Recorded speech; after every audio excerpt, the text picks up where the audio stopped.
ব্যক্তিকেন্দ্রিক দলকানা কোনো চিন্তা করলে জাতি আমাদেরকে ক্ষমা করবে না। দেশের স্বার্থ জাতির স্বার্থকেই উপরে তুলে ধরতে হবে।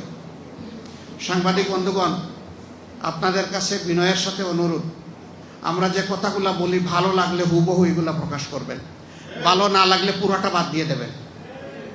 কিন্তু আমাদের বক্তব্যের খণ্ডিত অংশ দিয়ে সবাই না, কেউ কেউ মাঝে মাঝে জাতিকে বিভ্রান্তিতে ফেলে দেন, আমাদেরকে কষ্ট দেন।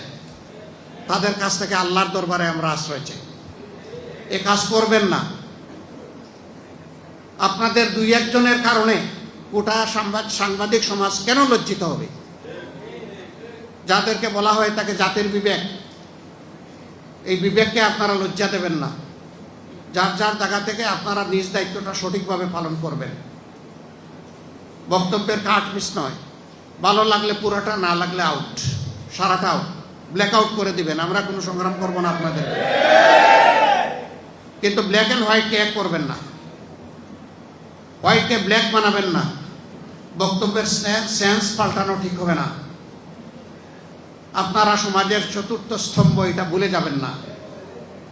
এবং তিনটা স্তম্ভকে ঠিক রাখার দায়িত্ব আপনাদের, এইটাও আপনারা ভুলে যাবেন না।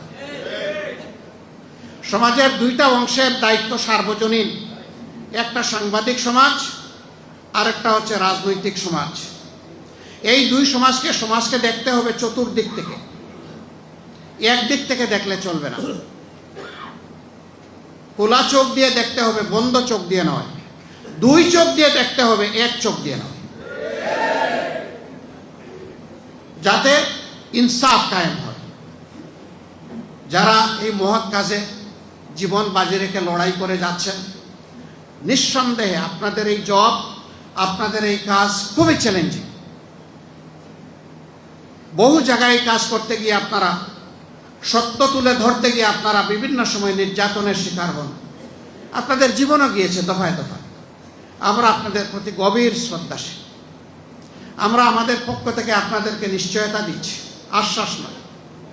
আপনাদের সঙ্গত, ন্যায়সঙ্গত, সত্য নির্ভর সকল কাজে আমাদের সম্পূর্ণ সহযোগিতা পাবেন। সেই কাজটা যদি আমাদের বিপক্ষেও চলে যায়, তবু আমাদের সমর্থন পাবেন। কিন্তু কাজটা ন্যায়সঙ্গত, সত্য নির্ভর হতে হবে, মিথ্যা নির্ভর নয়। আমরা আপনাদের কাছ থেকে সমালোচনাও চাই।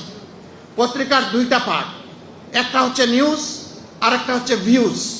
নিউজে যা আসে তাই বলতে হবে, ভিউজে আপনি যা চান সেটা বলবেন, মন খুলে বলবেন। এটা নেওয়া না নেওয়ার দায়িত্ব আমার, কিন্তু আপনার বলার অধিকার আছে। আপনার কণ্ঠকে রুদ্ধ করবে না। আমরা সংবাদপত্র তাজা হয়ে, জীবন্ত হয়ে থাকুক আমরা চাই। একটা প্রভাবশালী দেশের একজন কূটনীতিক আমার সাথে সাক্ষাতের শেষ পর্যায়ে এসে বললেন, আপনারা তৈরি থাকুন, যদি জনগণের সমর্থন নিয়ে আপনারা, উনার ভাষায় ক্ষমতা, আমরা ক্ষমতা বলি না, আমরা বলি দেশ সেবার, সুযোগ পান, তাহলে মিডিয়ার একটা অংশ আপনাদের উপর ঝাঁপায় পড়বে। তখন আপনারা কিভাবে মোকাবেলা করবেন? আমি হাসতে হাসতে বলেছিলাম, মোকাবেলা করব না। তখন ওই মিডিয়ার ব্যক্তিদের কপালে চুমু দিয়ে দেব, হাও চুমু দিয়ে বলবো, আপনারা আমাদের সময় সবচেয়ে বেশি স্বাধীনতা ভোগ করুন, তবে সেই স্বাধীনতা যেন হয় নির্মল স্বাধীনতা। এই স্বাধীনতা যেন জাতিকে ক্ষতিগ্রস্ত না করে। আমাদের সমালোচনা করবেন তীব্র কঠোর ভাষায়, কিন্তু সেটা হবে জাতির স্বার্থে।